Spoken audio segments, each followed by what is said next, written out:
hop. So we've done it both ways. I think in general, if you're only here for a day or two, I would say don't get the park hopper because there's more than enough to see in both parks, and it doesn't take a lot of time. It's not like at Disney World where you have to take vehicles, but it can take some time, and especially when it's busy and really hot, it's kind of annoying to go back and forth between the parks too often. So if you only have a limited time, I would just buy the one park a day and just focus on one day at Disney, one day at California Adventure. And if you have a 3-day, 2 days at Disneyland, one at California Adventure. But the other option, if you are staying for longer, so we stayed for 4 days, and what I actually liked about the park hopper is that you could, especially if you're getting Maxpass, you're able to make reservations in one park for the other one. So if you do the tactic that we did, which is to leave in the middle of the day, go back to the hotel and swim for a bit, you could actually go back to the other park, and you could kind of maximize your fast passes that way. Because if you were like, I really only care about 2 or 3 rides in here that I haven't seen, you could just kind of do that after your swim and then go back to Disneyland for the nighttime shows, because Disneyland is open later. It's open till midnight. California Adventure is usually open until 10. So it's kind of a preference.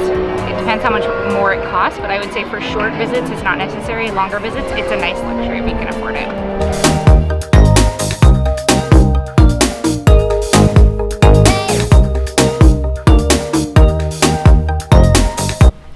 Yeah, so Maxpass.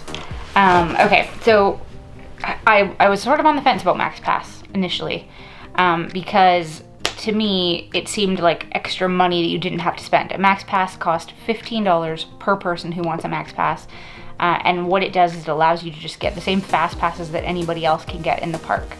The difference though, and where I think it kind of is valuable, is the fact that it saves you a lot of walking, and when it's busy and hot, that's kind of nice. So it also allows you to just be a little bit quicker. So how it works is you download the app on your phone, and then you can see what's available for wait time. So on the app it shows you wait times for every ride, and it also shows you the Fastpass return time. And if you're eligible to get your next Fastpass, you can just click on it and go pick Fastpass, and then when it's time, you just do it right from your phone, right in the Fastpass kiosk. You can still, they still have the free Fastpass option with paper, and one of the days some of our party did the paper ones because they weren't going to be doing a lot of rides, and some of us did the Maxpass, and it actually worked out okay. Cool thing, actually, Astrid was one of the people that had a paper Fastpass, and they ended up pulling one for her. And then once they had pulled the paper Fastpass with her ticket, it showed on my Maxpass app as well. So I was able to then just use my phone to check in everybody for the Fastpass. I didn't have to go pull out Astrid's ticket again to do hers separately. But it really does save you a lot of walking time back and forth. And because you can see all the wait times on your app and you can see all the Fastpass return times, sometimes you'd be like, oh, I'm eligible for a Fastpass, what's available? And you can scroll through your phone, find one with the time that works for you, and then make your way over to that ride, rather than having to be like, let's go see if Splash Mountain has a Fastpass, and then having to go all the way over to Splash Mountain and then pull the Fastpass. And so the other thing that's nice is if you have a park hopper, you can do it in one park for the other one. So if you're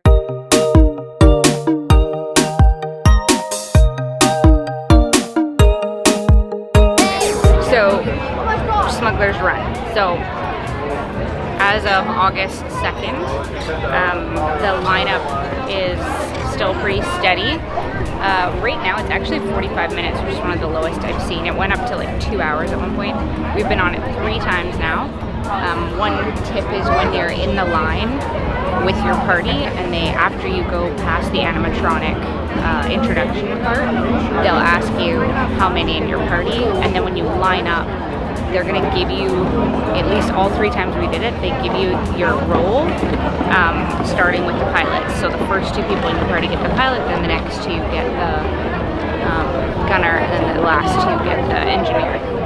So if you want a specific role, keep that in mind. If you get thrown in with another party, like the first time we rode it, we got thrown in, we were a group of 2, we got thrown in with a group of 4, and we were both engineers because we were the last 2. So also keep that in mind. If you're doing single rider line, you have a much better chance of being the engineer than anybody else, because they're going to start. You're guaranteed to be an engineer if you're in single rider. They're going to start the party with the pilots. So that's a tip. And then the other tip was a good time to try to ride it is during fireworks, because we rode it the other day. There was about a 35 to 40 minute wait during the fireworks, which was the lowest we'd seen in like 3 days. So although it seems like right now it's 7 o'clock and there's a 45-minute line right now, and I've seen it that way a couple of times on the app today, so I'm not sure why that is. But I have not seen it lower than 45 minutes as a wait time. So I think if it's lower, just get in it. Other tip, you'd think that, but because there's no Fastpass, you'd think rope dropping it would be a good plan, but so far that seems to be some of the highest wait times. So what I found, actually, during rope drop, everyone heads over to Galaxy's Edge. Say it again. So what we found, actually, was at rope drop, everyone decided to head over to Galaxy's Edge immediately so they could try and get on a ride. It's actually a really good time to try and get on other rides you want to go on. We got on Pirates of the Caribbean with a 5-minute wait first thing in the morning. So it was like, everyone heads over here to try and get on the ride, so you can get on a lot of rides early in the morning.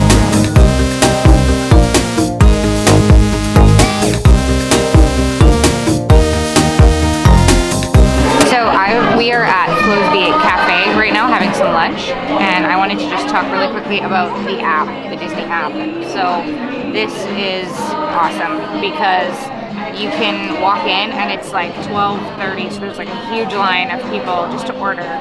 But we came in, we found a seat, and then I ordered from my phone what we wanted, and then you just pay for it from your phone, and then you say, I'm here, and then they're making it, and they say we'll update the screen when it's ready, and then I just have to go up to the mobile order kiosk, which has nobody in it, and grab the food.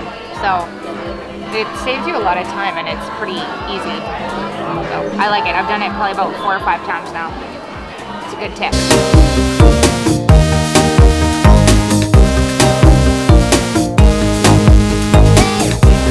So another tip on the Disneyland app.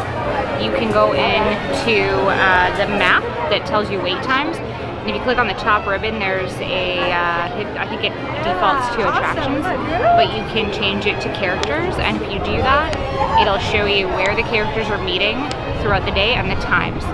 That might be something other people know, but it literally took me to the last day to figure that out. So it's pretty handy because you can plan where to go. So see here, characters. And then it tells you, and you can click on them to see who it is and what times. So, kind of handy.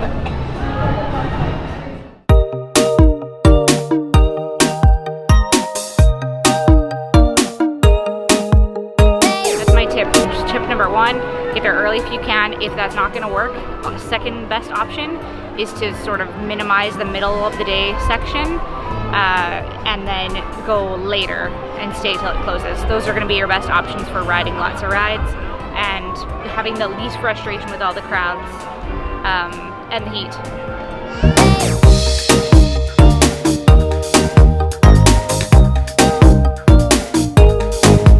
Okay, so we just came out of Animation Academy, which is located in this building in Buena Vista area of California Adventure, and it's a sort of a building with, there's like a turtle talk in here. You can meet Anna and Elsa, and you can do this little drawing class where they walk you through drawing a Disney character, and it's actually pretty fun because it's cool. You get to sit down, there's air conditioning, and then you get to leave with this lovely souvenir. I recommend it if you need a break from the heat and the crowds. It's a pretty good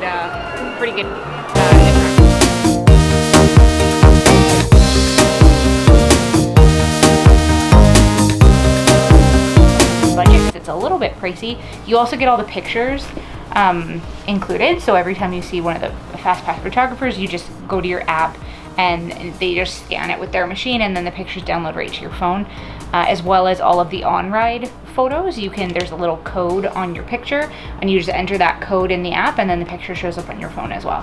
That was a cool feature, but I'm not sure. My main complaint with that one was that there wasn't a ton of Fastpass photographers, there wasn't a ton of photographers around a lot of the time.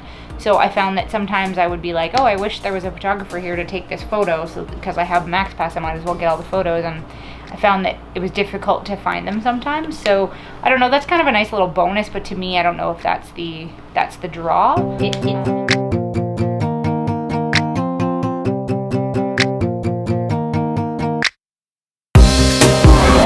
Okay, so for August Cantina, so you can book it out about 2 weeks ahead, or you can book it the day of in the park. They have a few remaining ones, and when you check in for your arrival, and you end up in kind of a big line, and then they give you these cards once they check you in. Don't know yet what these cards do.